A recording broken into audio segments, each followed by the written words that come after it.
Cuando uno piensa en trading, la imagen que nos vendieron es casi de película, ¿no? Totalmente. Gráficos que parpadean como un árbol de Navidad, gente tomando decisiones millonarias en un segundo, la idea de comprar, vender a una velocidad frenética. Sí, como si fuera un videojuego. Exacto.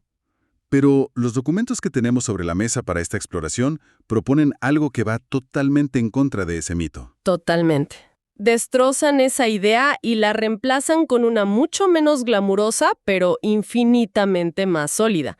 El trading visto no como un casino, sino como la gestión de un negocio. La gestión de un negocio. Una profesión con una estructura, una disciplina y unos fundamentos que honestamente se parecen más a la rutina de un contador que a la de un lobo de Wall Street. Exacto. Esa frase lo cambia todo. Y esa es nuestra misión hoy, desglosar a partir de este material qué es lo que de verdad separa a un operador que tiene resultados consistentes de uno que simplemente está apostando. Vamos a meternos en 3 áreas que las fuentes marcan como críticas: la parte mental, la parte de la disciplina diaria y, por último, la parte técnica. Y vamos a ver por qué insisten tanto en que un plan de trading es la Biblia, la constitución de todo este asunto. Y es que ahí está el gran filtro. La simplicidad aparente de hacer clic en comprar o vender es una trampa. Es una trampa. Otra vez, es creer que esto es un juego de adivinar para dónde va el precio. Subestiman por completo el factor que más dinero les va a hacer perder. ¿Qué es? Ellos mismos, su propia psicología.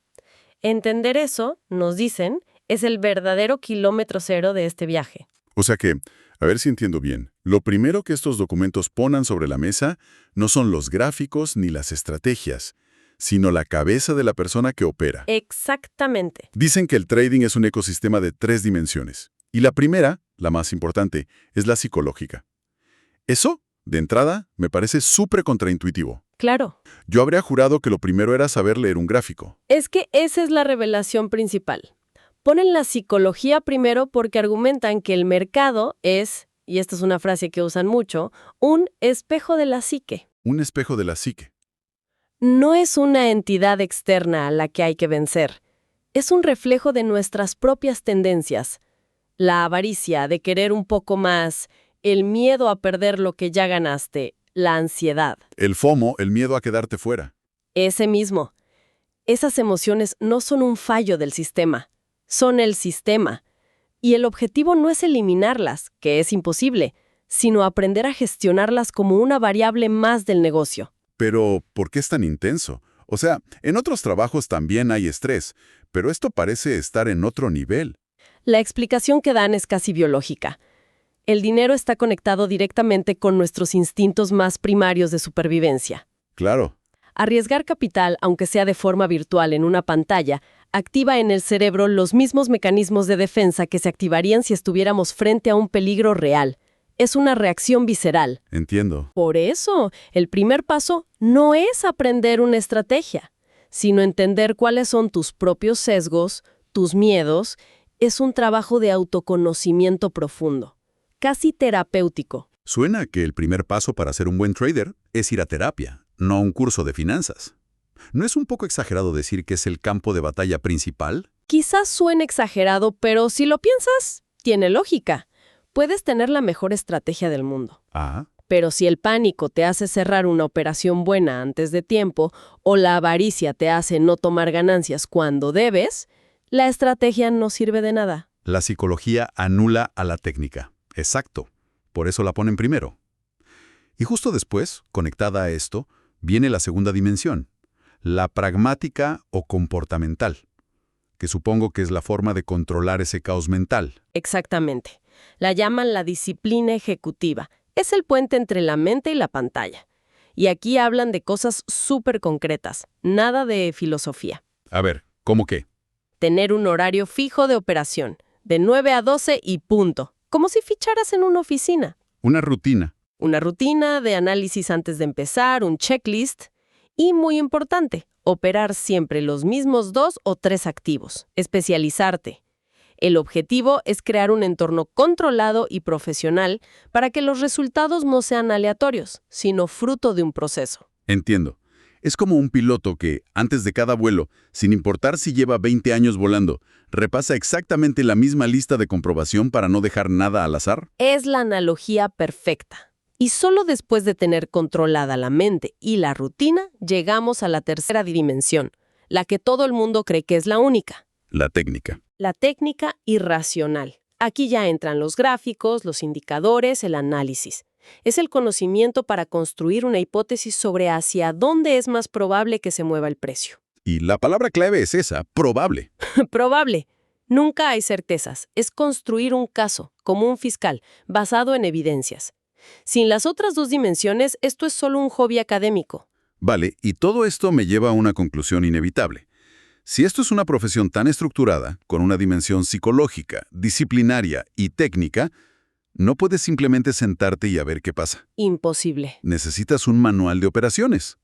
Y aquí es donde los documentos introducen el concepto del plan de trading.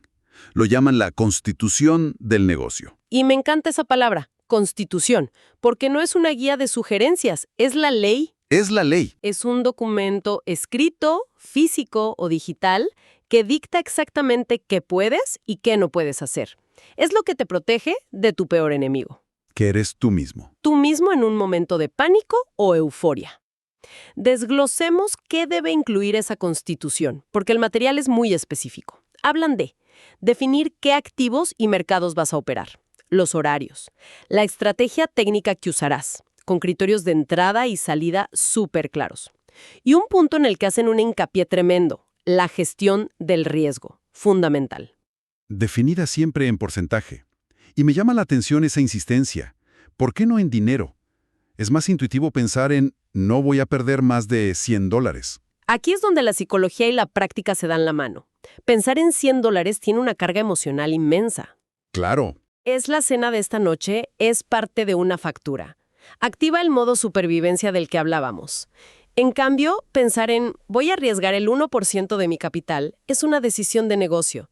Es un dato abstracto, una métrica. O sea, es un truco mental para sacar la emoción de la ecuación. Es un mecanismo de defensa profesional. El porcentaje es objetivo y, sobre todo, es escalable.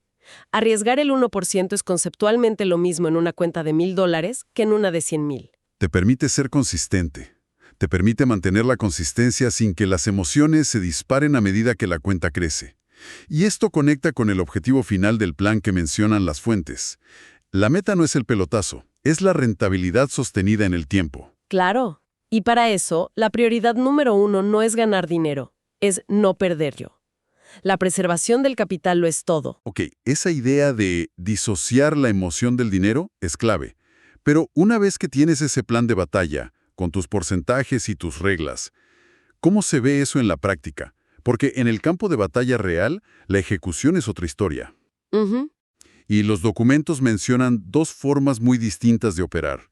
La clásica, spot, y otra con derivados o CFDs. Sí, y entender la diferencia es vital, porque son herramientas distintas para objetivos distintos.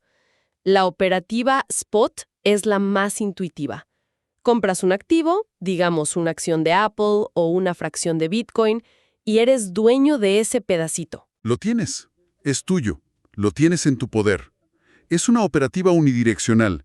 Ganas si el precio sube. Es ideal, dicen, para invertir a largo plazo. El clásico holding. Comprar y esperar. Sencillo. Pero luego está el otro mundo, el de los CFDs, que es donde surge la magia negra esta de vender algo que no tienes para ganar dinero si el precio baja. A ver, ¿cómo funciona eso? Sigue sonándome a truco. No es magia, es un contrato. CFD significa contrato por diferencia. Ajá. La clave es que nunca eres dueño del activo. Haces un acuerdo con tu broker para liquidar la diferencia entre el precio de entrada y el de salida. Y esto te da una ventaja brutal, la bidireccionalidad. Puedes ir en las dos direcciones.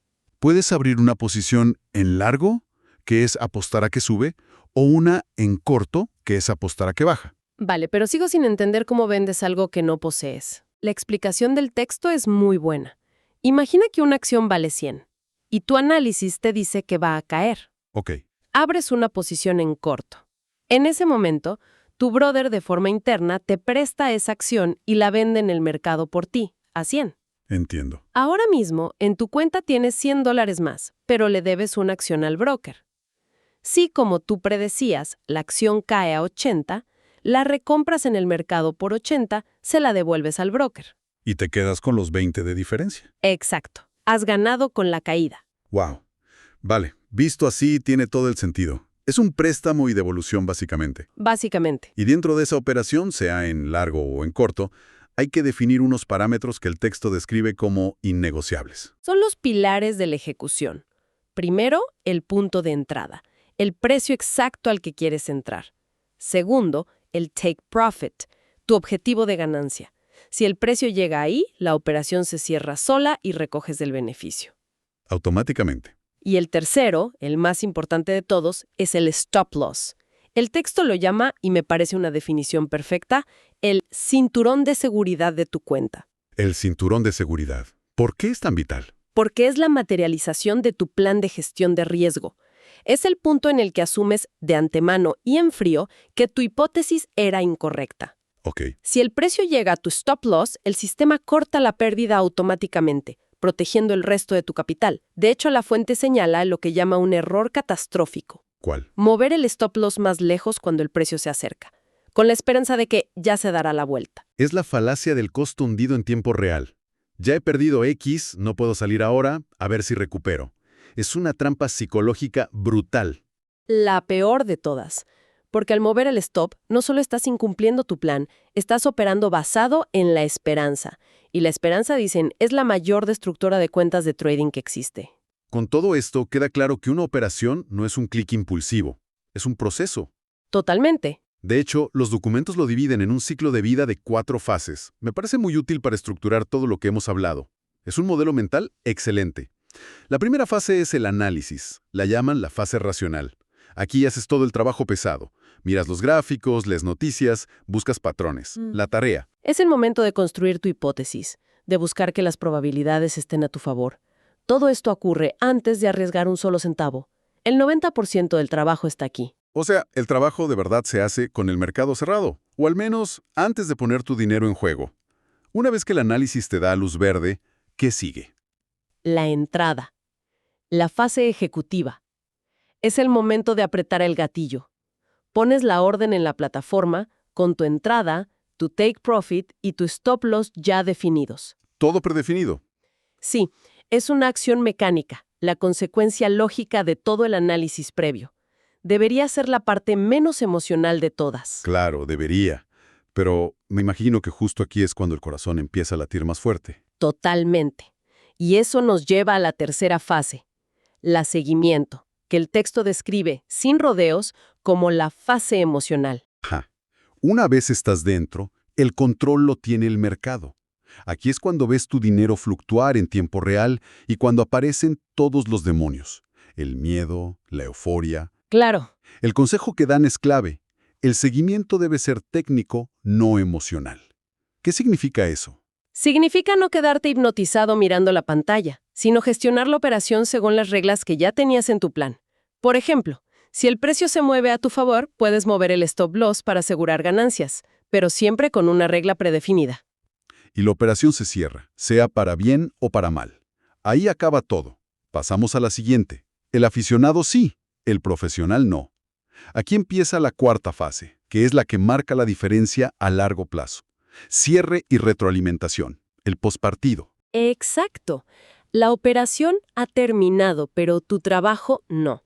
Es obligatorio, dicen, registrar todo en una bitácora o journal, anotar por qué entraste, cómo te sentiste durante la operación, por qué se cerró, cuál fue el resultado. Recopilar datos. El objetivo es recopilar datos sobre tu propio rendimiento para encontrar patrones, ver qué funciona, qué no, y mejorar tu sistema.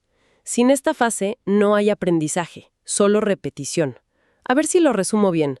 El trabajo real del profesional ocurre antes de entrar en el análisis y después de salir en la retroalimentación. El rato que la operación está abierta es, en realidad, la parte menos importante, donde simplemente dejas que el plan se ejecute. Es la síntesis perfecta. La ejecución es la consecuencia, no el evento principal. El valor está en la preparación y en el postmortem.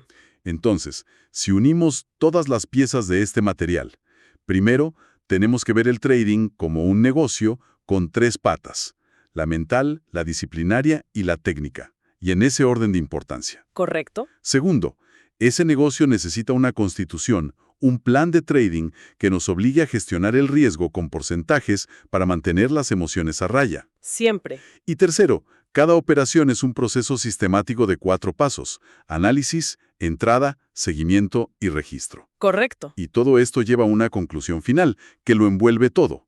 La rentabilidad no es algo que persigues activamente en cada operación. Es una consecuencia. Es el resultado de hacer las cosas bien. Es un resultado que llega solo si te enfocas en ejecutar tu proceso profesional de manera impecable, una y otra vez. El foco está en la calidad de la ejecución, no en el resultado de un solo día. Y para esa ejecución entiendo que también se necesita una infraestructura, unas herramientas. Claro, como en cualquier profesión. Los documentos mencionan el ecosistema tecnológico estándar, herramientas de análisis gráfico como TradingView, que es donde se hace casi toda la fase de análisis. Ok.